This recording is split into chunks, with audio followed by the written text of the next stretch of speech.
श्रीमद्भागवत चतुर्थ स्कंध पंचविंश अध्याय।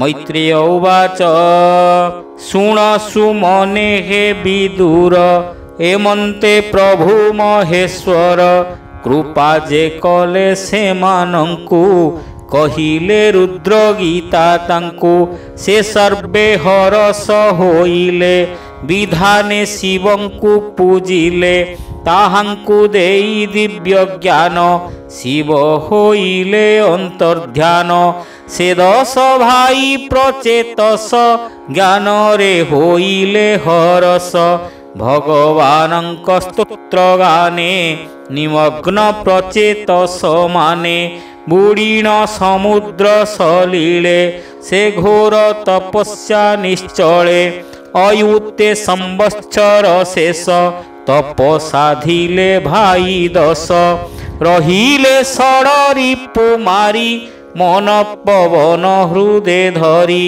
नित्य पढ़ंती रुद्र गीता तपे होइले ऊर्ध्वरेता तदंते शुण हे विदुर से जे प्राचीन नृपवर राज्ये करंती अविवेक स्वभावे अज्ञानी कामुक हिंसक कर्म जानी तार मने चिंतन्ति मुनिवर ए महीपति पृथुवंश अकर्म मार्गे गला नाश विप्रवचने भ्रम हेला अनेक पशुवध कला निर्दोष जीव यज्ञे मारी जे तार नुहंती बईरी दुर्लभ जन्म कला नाश कर्मे होइला ज्ञान भ्रंश हेमंत स्मरी दया चित्त से मुनि सत्वरे आगत से सर्व घटे दया पर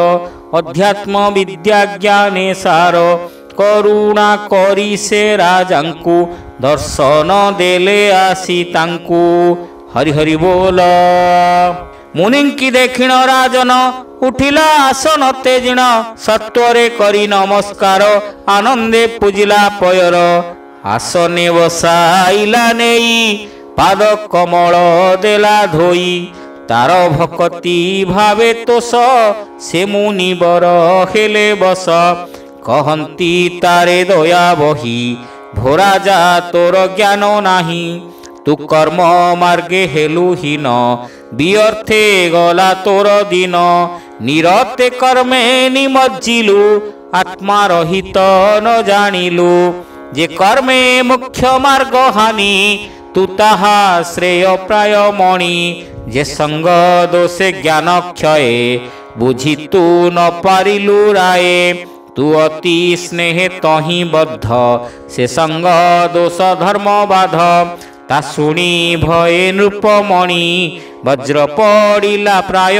मणि उच्छने कहई नृपति भोमुनि मुझे मूढ़मति स्वकर्म मार्गे बद्ध होई मुमूढ़ ज्ञान न जानई जेबे ओइल मोर हिते मो भाग्यवशे दया चिते जेबे सदय मुनिवर जे मंत ज्ञान होए मोर जेणे नोहिबी कर्मे बद्ध होइब मोक्ष मार्गे सध जेणु तुम्भर दर्शन हरई विषय बंधन ए घोर जड़ कर्म मोर सुज्ञान दाने दूर कर तुम्भे संसार प्राणी हिते भ्रमण करुथाओ नित्ये अव्यक्त गति जे तुम्भर देव मानवे अगोचर जेने आगम मृत्युजन तेसने तुम्भ दर्शन ए गृह द्वंदे मो पीरति ए पुत्र द्वारा मोहे मति एणु नोहिला ज्ञाने सध राज विभूति मदे अंध इंद्रिय रस भोग मुहि निरते छाड़ी न पारई जेबे सुदया तुम्भ चित्ते घोर बंधनु फेड़ मोते प्रसन्ने कह मुनिवर मुतुम्भ चरणे किंकर एमंते तार वाक्य शुणी अति आनंदे देव मुनि कहंती चित्ते दया बही ଶୁଣ ପ୍ରାଚୀନ ପୁଣ୍ୟ ଦେହି ତୁ କର୍ମ ଜ୍ଞାନେ ବିଶାରଦ ତେଣୁ ହୋଇଲୁ କର୍ମବଦ୍ଧ ତୁ ଯେ ମମତ୍ୱେ ମହିପତି ଏ ଯଜ୍ଞ କର୍ମେ ମୂଢ଼ମତି ଯେ ପୂର୍ବ ପୁଣ୍ୟ ତୋର ଥିଲା ଏ ଯଜ୍ଞ କର୍ମେ ନଷ୍ଟ ଗଲା ତୁ ବିପ୍ର ବାକ୍ୟ ହେଲୁ ଅନ୍ଧ ଅନେକ କଲୁ ପଶୁବଧ ଅଦୋଷୀ ଜୀବ ଯଜ୍ଞେ ମାରି ସେ ତୋର ନୁହନ୍ତି ବୈରୀ ତୁ ରାଜା ଏଡ଼େ ଅବିବେକ ଦୟା ନ ବସିଲା ତିଳେକ ଏ ପଶୁ ଗଣେ କୋପ ବହି ତୋ ମୃତ୍ୟୁ ବାଟ ଛନ୍ତି ଚାହିଁ ସେ ତୋତେ ନିଶ୍ଚୟ ବିନାଶିବେ ତୁ ନୃପ ବୋଲି ନ ଡରିବେ ତୁ ପୀଡ଼ା ଦେଇ ଅଛୁ ଯେତେ ସେ କୋପେ ସୁମରନ୍ତି ନିତେ ତାହାଙ୍କ ଯାଇ ନାହିଁ କ୍ରୋଧ ଦୁଃଖ ଦେବାକୁ ତାଙ୍କ ସଧ ତୋତେ ପାଇଲେ ପରଲୋକେ କାଟି ଭକ୍ଷିବେ ଏକେ ଏକେ ତାହାଙ୍କ ଶୃଙ୍ଗ ତୀକ୍ଷ୍ଣ ଧାର ସେ ଲୌହ ସମାନ କଠୋର ସେ ଶୃଙ୍ଗେ ତୋତେ ବିନାଶିବେ ତେବେ ସେ କ୍ରୋଧ ଉପେକ୍ଷିବେ ଆମ୍ଭେ ଦେଖିଲୁ ସ୍ୱର୍ଗ ପଥେ ତୋ ପ୍ରତି ଆସେ ପଶୁ ଯୁଥେ ଦଶନେ ଅଧର କାମୋଡ଼ି କୋପେ ଦିଅନ୍ତି ଘୋର ରଡ଼ି ଦଶନ ଅତି ବିକରାଳ କ୍ଷୁରେ ଖୋଳନ୍ତି ଦିବ୍ୟସ୍ଥଳ ହରି ହରି ବୋଲ ସେ ତୋତେ ପାଇଲେ ରାଜନ କରିବେ ଅବଶ୍ୟ ଭୋଜନ ତାହାଙ୍କ ମୁଖରେ ରାଜନ ପଡ଼ିକେ ପାଇବ ଜୀବନ ଆମ୍ଭେ ଦେଖିଣ ଦୟା ଚିତେ ଶୀଘ୍ରେ ଅଇଲୁ ତୋର ହିତେ କହିଲୁ ସତ୍ୟ ନିରାଧାର ଏ ମିଥ୍ୟା ନୋହେ ନୃପବର ଯେବେ ସଂଶୟ ତୋର ଚିତେ ପ୍ରତ୍ୟକ୍ଷେ ଦେଖାଇବା ତୋତେ ଏମନ୍ତ କହି ମୁନିବର ଯୋଗ ନିଦ୍ରାରେ ତା ଶରୀର ହରିଲେ ମନ ବୁଦ୍ଧି ଜ୍ଞାନ ତକ୍ଷଣେ ନୃପତି ଅଜ୍ଞାନ ସେ ଯୋଗ ନିଦ୍ରାର ସ୍ୱପନେ ପ୍ରବେଶ ଯମର ଭୁବନେ ତହିଁ ଦେଖିଲା ନୃପରାଣ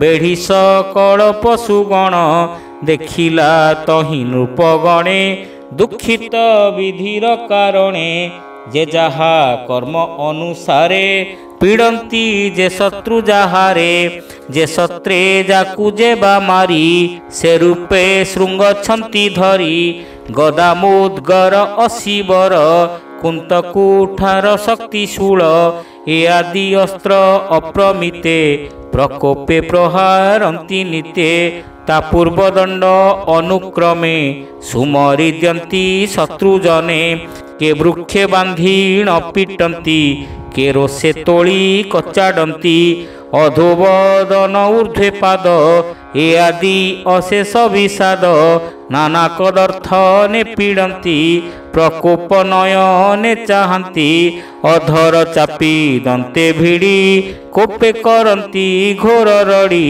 ପଶୁଙ୍କ ଦଣ୍ଡ ଉପତାପେ ଉଚ୍ଚେଣ ରୋଦନ୍ତି ଅଧିପେ ଦୁଃଖ ସ ଦୁଃଖେ ଭୟେ ଛନ୍ନ ସ୍ରବିତ ମୂତ୍ରଦ୍ୱାର ମାନ ତା ଦେଖି ପ୍ରାଚୀନ ପରାଣ ଭୟେ ଉତ୍ସର୍ଗ ପଞ୍ଚ ପ୍ରାଣ ଭ୍ରମ ହୋଇଲା ତାର ମତି ପଳାଇ ଇଚ୍ଛଇ ନୃପତି ତା ଯୋଗେ ବଧ ପଶୁ ଗଣେ ତାକୁ ବେଢ଼ିଲେ ତତକ୍ଷଣେ ନିଜ ଶତ୍ରୁକୁ ପାଇ କୋପେ ବେଢ଼ି ଭକ୍ଷିଲେ କ୍ଷୁଧା ତାପେ ବୃକସ ମୁହ ମୃଗେ ଜେହ୍ନେ ରାଜାକୁ ଭକ୍ଷିଲେ ତେସନେ ଆବୋରି ସତେ ପୁର କରି ଏକ ଆରେକ ବଳେ ଧରି ଦଶନେ ଧରି ଓଟାରନ୍ତି ଏକ ଆରେକ ନ ଛାଡ଼ନ୍ତି ଦୁଃସହ ଦୁଃଖେ ସେ ରାଜନ ବ୍ୟାକୁଳେ କରଇ ରୋଦନ ନିର୍ଦ୍ଦୟ ପଶୁ ଦୁଷ୍ଟପଣେ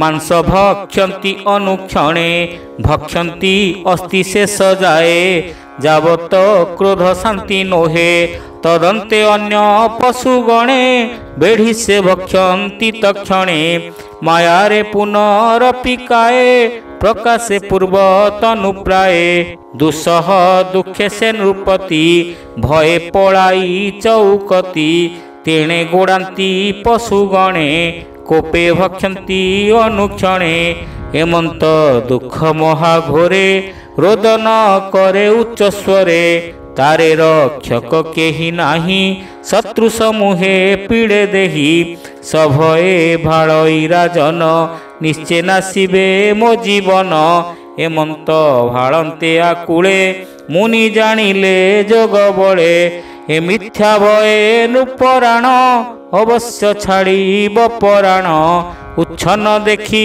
ନୃପବର ହରିଲେ ଯୋଗ ନିଦ୍ରା ତାର ତକ୍ଷଣେ ସେ ଜ୍ଞାନ ଲଭିଲା ବିହ୍ୱଳେ ସତ୍ୱରେ ଉଠିଲା ମୁନିଙ୍କି କୋଳାଗ୍ରତ କରି ସେ ମିଥ୍ୟା ନୃପ ଭଏ ଡରି ଭଏ ନ ଛାଡ଼େ ନୃପବର ଭୋମୁନି ମୋତେ ରକ୍ଷା କର ଏ ଦୁଷ୍ଟ ପଶୁ ଭୟଙ୍କର ନିଶ୍ଚୟ ଭକ୍ଷିବେ ମୋ ଶରୀର ଏମନ୍ତ କହି ସେ ରାଜନ ଉଚ୍ଛନ୍ନେ କରଇ ରୋଦନ ମତି ବିଭ୍ରମ ଦେଖି ତାରେ ପ୍ରବୋଧ କଲେ ମୁନିବରେ ଏ ମିଥ୍ୟା ଭଏ ତୁ ରାଜନ ବିଅର୍ଥେ ହେଉଛୁ ଉଚ୍ଛନ୍ନ ଏବେ ପ୍ରତ୍ୟକ୍ଷେ ଦେଖ ରାଏ ନୟନ ଫେଡ଼ି ତୁ ନିର୍ଭଏ ଏ ଘୋର ଭୟ ପୀଡ଼ା ତୋତେ ଅଜ୍ଞାନେ ଦେଲେ ଶତ୍ରୁ ଯୁଥେ ଦେଖ ପ୍ରତ୍ୟକ୍ଷ ନୃପରାଣ ତୋ ଭୟଙ୍କର ଶତ୍ରୁଗଣ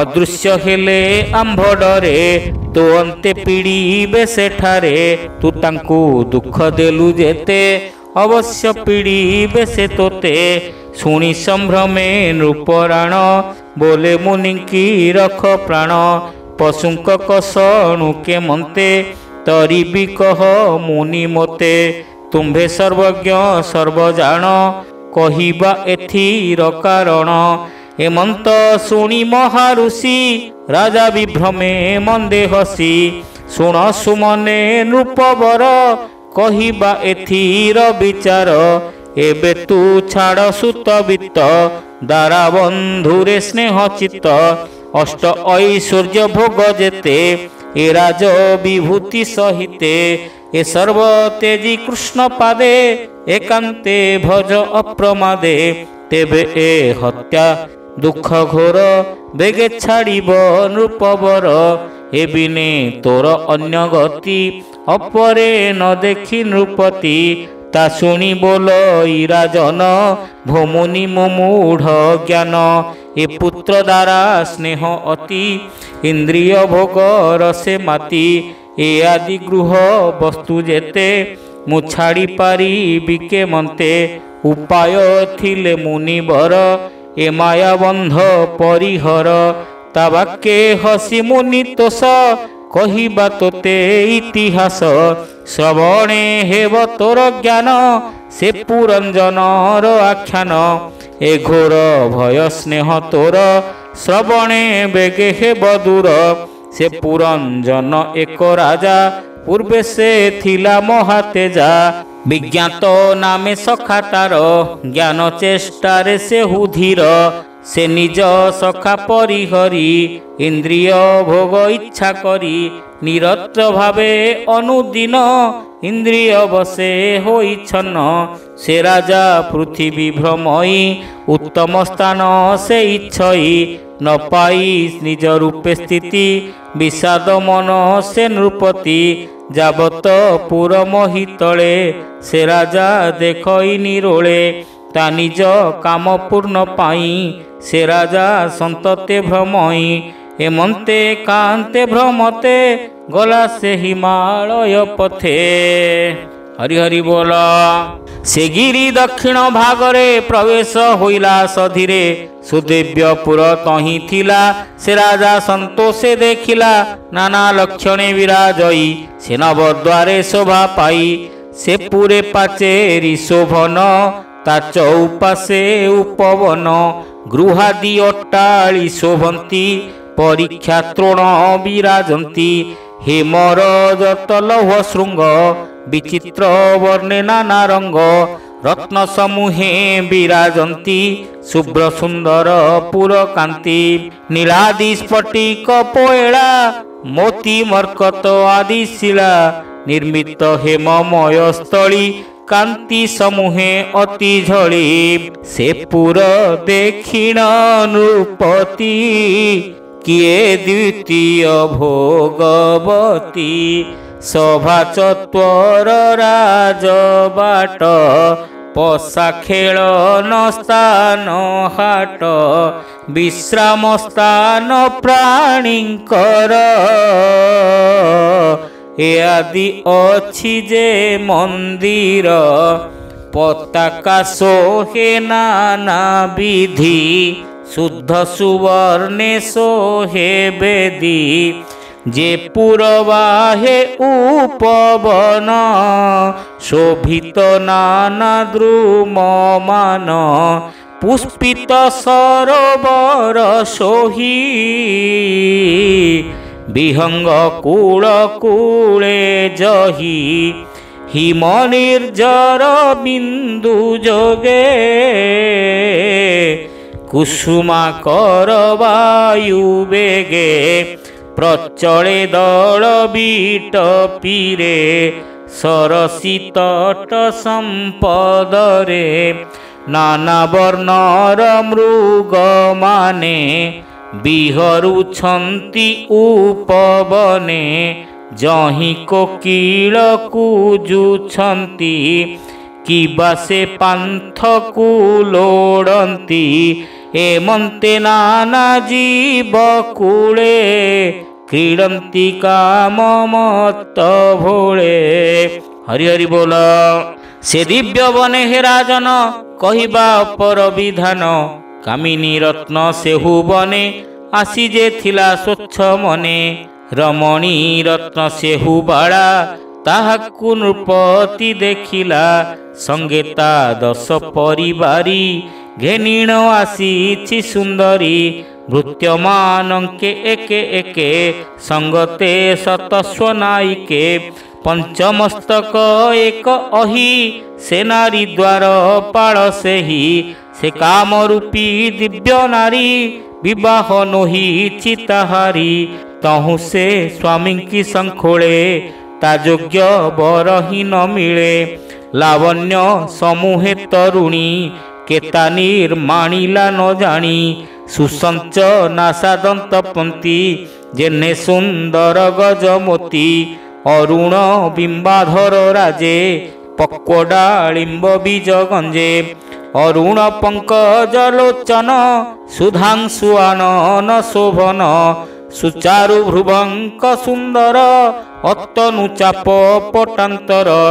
ଦଗ୍ଧ ହାଟକ ସୁକୋପଳ ଅଳକାବୃତ ଭୃଙ୍ଗମାଳ।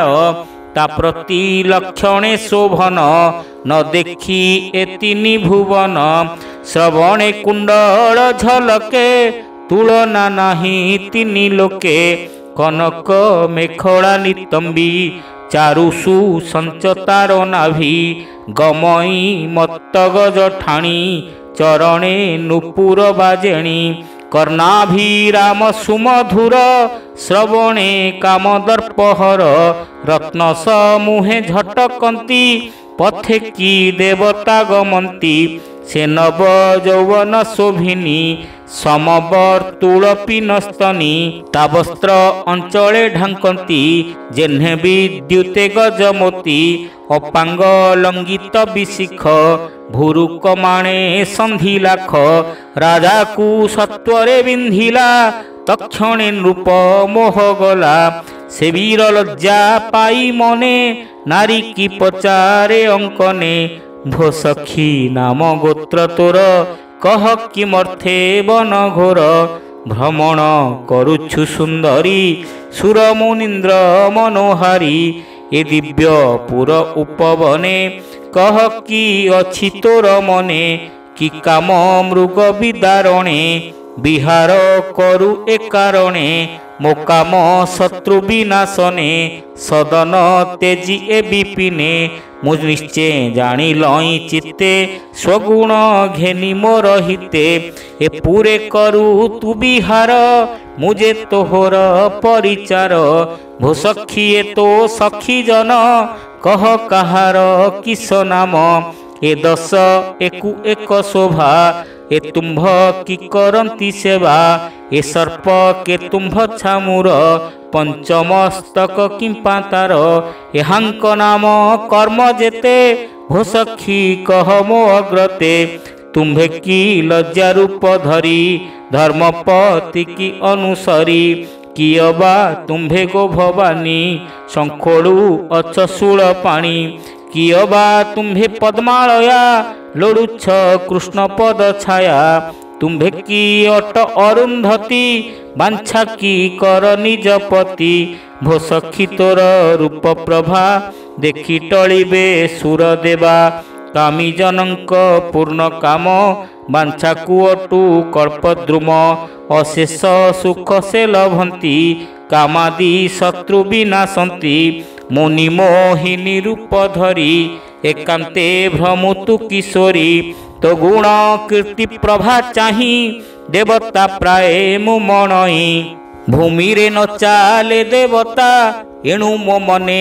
गरु चिंता तो गुण बनी बई केते तो सम नाही ए जगते एवे निश्चय मोते घेनी ए पूरे विहर कामिनी तोहर लज्जा भाव स्मित ए कामी जनंकु पीड़ित अनंग सर बाधे मोते मुफेड़ी कहिलई तोते तो मुख अपांग लक्षण स्थगित ए मोर चरण तू अनुग्रह मोते कर एका मानल परिहर से तापे दही मुहे उछि तू शांति कर गो मृगाक्षी सखी तो रुचिर आनन शुभ्र सुंदर सुलोचन अलक कपोळे झलके टेकिण न चाहूँ तू टिके कह तू मधुर वचन निश्चय मो गलाटी जीवन तू लज्जा भरे न चाहूचु भो सखी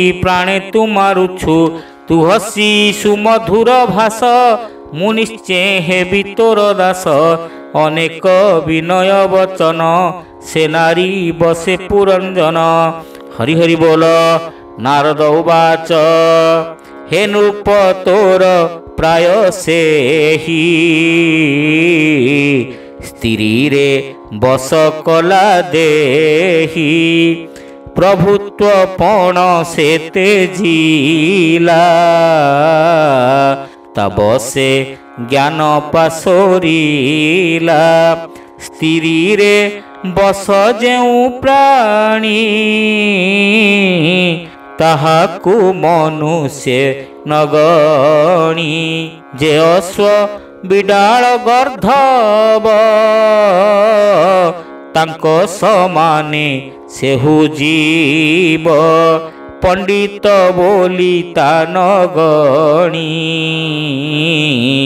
स्त्री रे बस जेउ प्राणी भनरूप मने तू विचार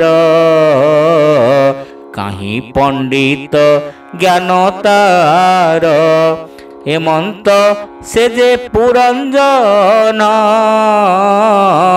बोधिला चाटू वाक्य मन संतोष लभिला तरुणी तार कार्पण्य वाक्य शुणी से नारी बुझिला मनर एकामे होइछि अस्थिर नृपकु आत्महरा देखी अल्प हसिला सुमुखी कहे ललित सुबचन शुण हे वीर पुरंजन आंभर भर्ता केही नाही बिहरुए पुरे रही स्वनाम गोत्रता न जानी एतनु के अछि निर्माणी एतेक जाणु आंभे माने सकले अछु ए भुवने अपरे न जाणु ना किछि ए पूरे के मोते रखिछि देख ए जेते परिजन ए मोर नुहंती अभिन्न एहांक नाम कर्म गुण पुछिल शुण नृपराण मु जेबे निद्रागत होई ए सर्पपुर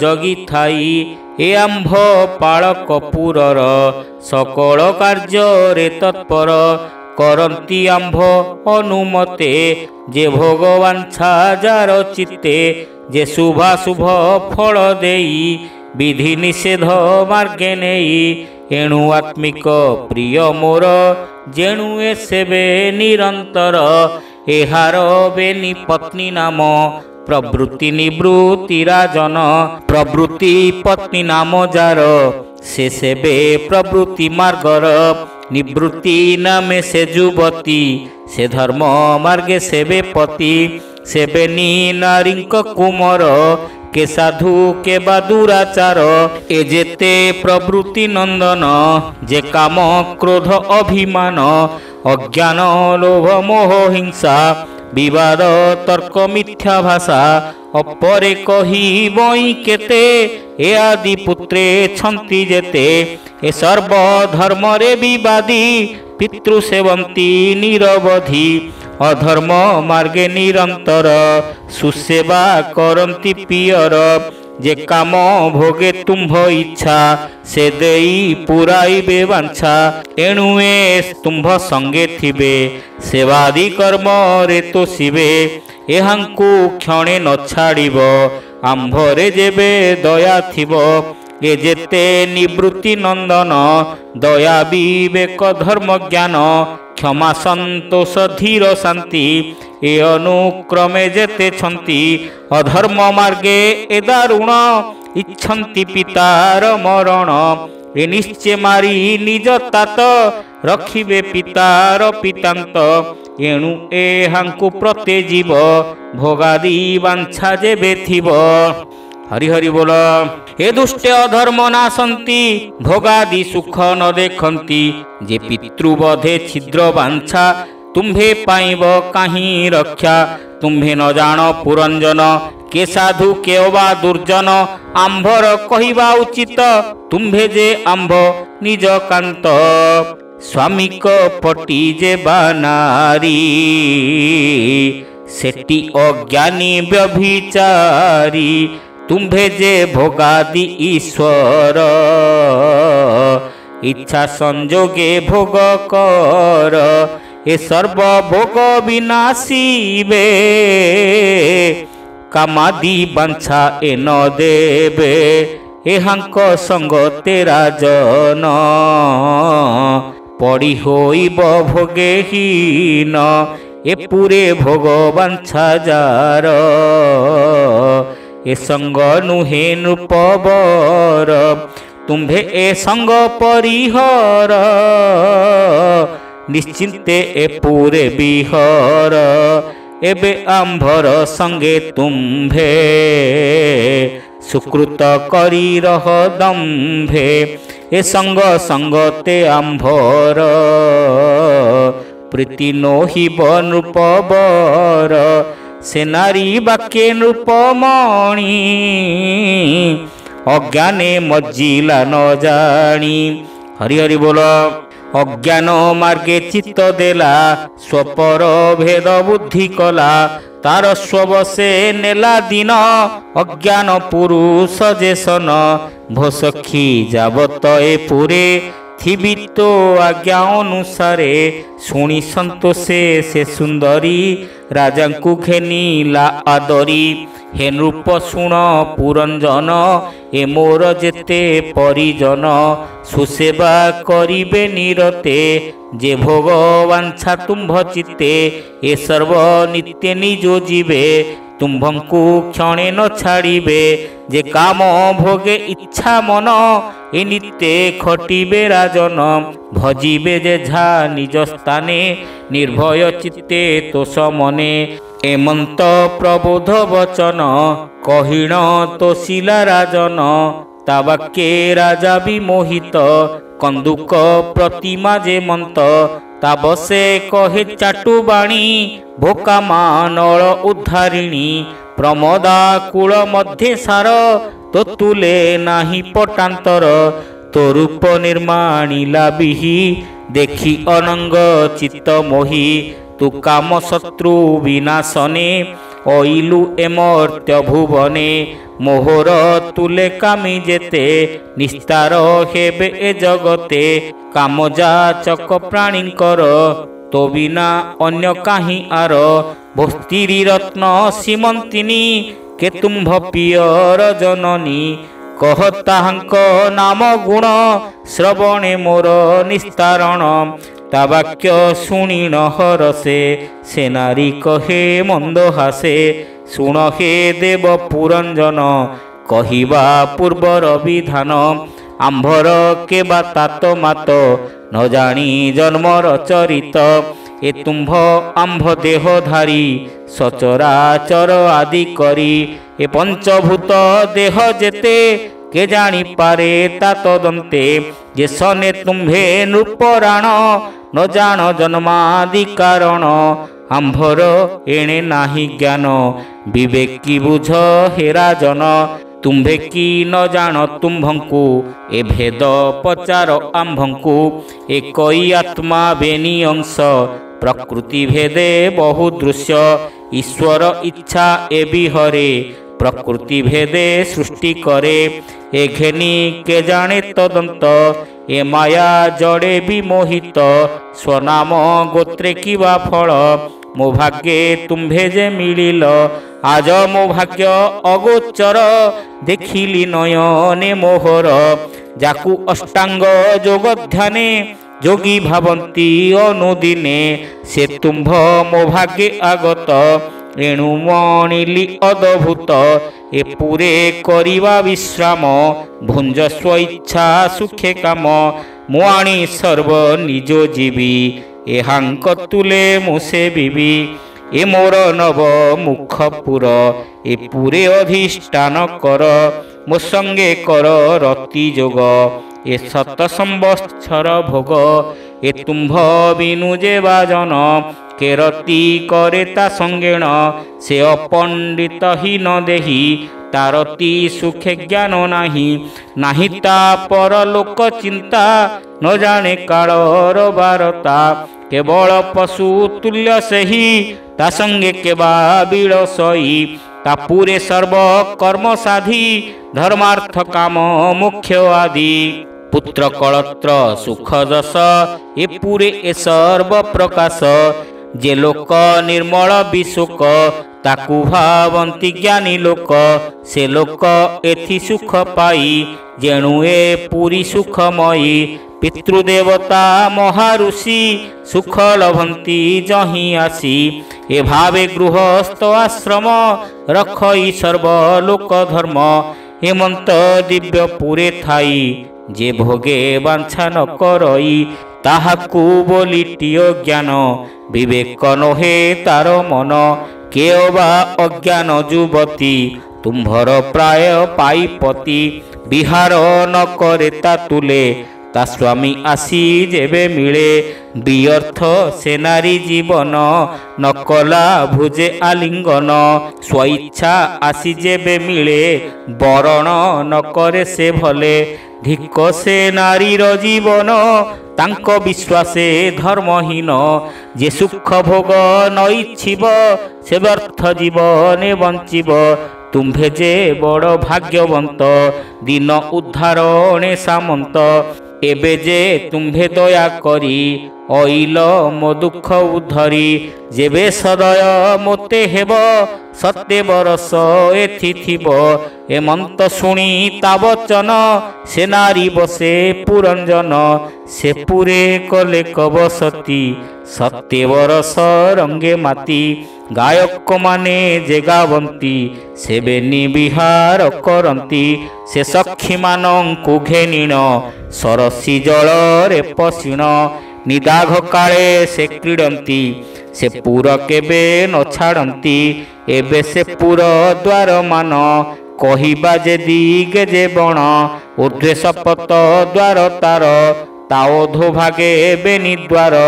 ଏ ଦ୍ୱାର ମାନଙ୍କେ ନୃପତି, ଯେଝା ବିଷୟ ଆସ୍ୱାଦନ୍ତି। ଏ ପୁରେ ଈଶ୍ୱରଟି ସେହି, ତାହାକୁ ନ ଜାଣନ୍ତି କେହି। ଉପର ସପ୍ତ ଦ୍ୱାର ଶୁଣ, ଯେ ରୂପେ ହୋଇଛି ନିର୍ମାଣ। ଯେ ପୂର୍ବେ ତହିଁ ପଞ୍ଚଦ୍ୱାର, ଅଗ୍ରେ କହିବା ନାମ ତାର।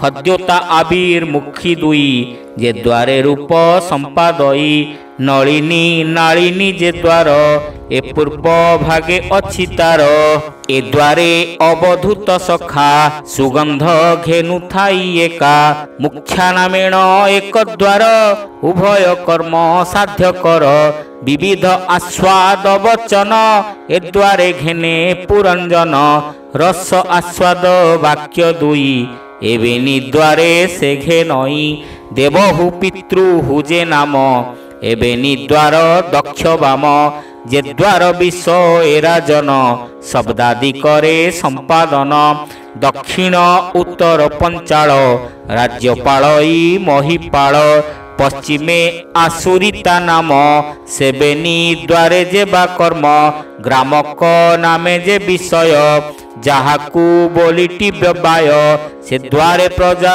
ଉତ୍ତପତି ଦୁର୍ମଦ ସହି ତେନୁପତି ନିରୁକ୍ତି ନାମଟି ଯାହାର ମଳ ଉତ୍ସର୍ଗେ ସେହୁ ଦ୍ୱାର ବୈଶସ ବିଷୟକୁ ଯାଇ ଲୁବ୍ଧକ ମନ୍ତ୍ରୀ ସଙ୍ଗେ ଥାଇ ଏ ପୁରେ ଯେତେକ ଅଛନ୍ତି ଏ କେହି ଅନ୍ଧ ଯେ ନୁହନ୍ତି ନିର୍ବାକ ପେଶସ୍କୃତ ଦୁଇ ଏ ଥାଇ ଅନ୍ଧ ରୂପ ତହିଁ একই অন্ধে সে রাজন করই আদান প্রদান যে আর অন্ধ তাপয়র তহি গমই নৃপবর সে রাজা অন্তপুরে বসে বিসুচি ঘেনি থাই পাশে বিসুচি নামে যেহু এক তাহার সর্বদিগে মুখ নিত্য সে রাজা সঙ্গে থাই যেণে পেশই তেণে যাই যে ক্ষণে ন ছাড়ই তাকু অনাই থাই তা আজ্ঞাকু এ রূপে রাজা পুরঞ্জন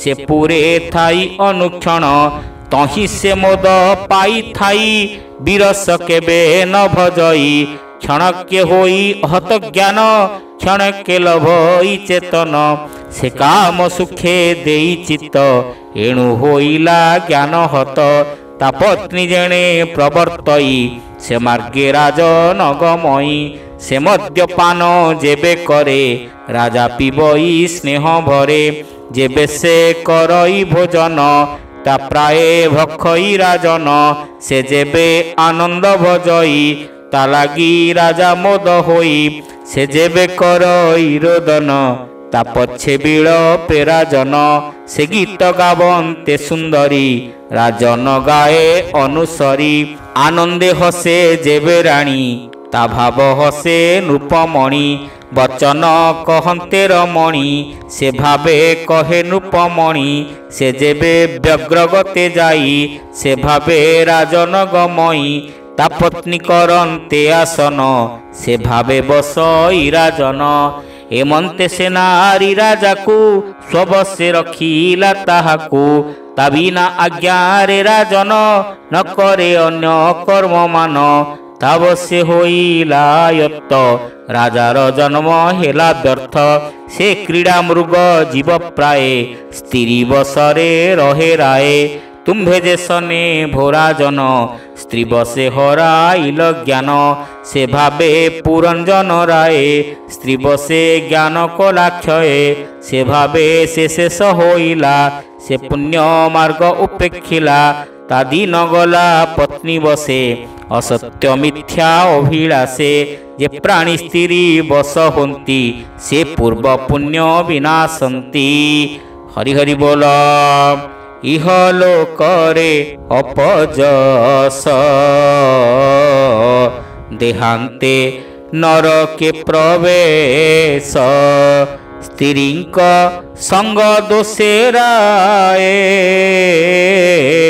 ধর্মাদি জ্ঞান মার্গ ক্ষয়ে স্ত্রীঙ্ক সঙ্গ ফল এহি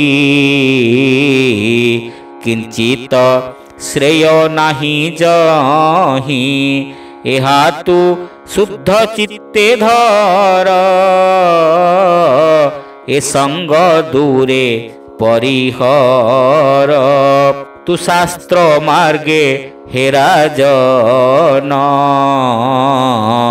বিচারি কর অনুমান এমন্তে नाना धर्म बाटे से मुनि बुझाए उच्चाटे प्राचीन बरही नारद ए पुरंजनर संवाद एहा जे श्रवणे शुणन्ति अथवा बदने गुणन्ति खंडई माया द्वंद्व बंध ज्ञानवर्धित आत्मा शुद्ध भणई दास जगन्नाथ भाषा प्रबंधे भागवत भावे भणई दास जगन्नाथ भावे भाषा प्रबंधे भागवत। हरि हरि बोल। इति श्रीमद्भागवते महापुराणे पारमहंस्यां संहितायां चतुर्थस्कन्धे पुरंजनोपाख्याने नाम 25 अध्यायः।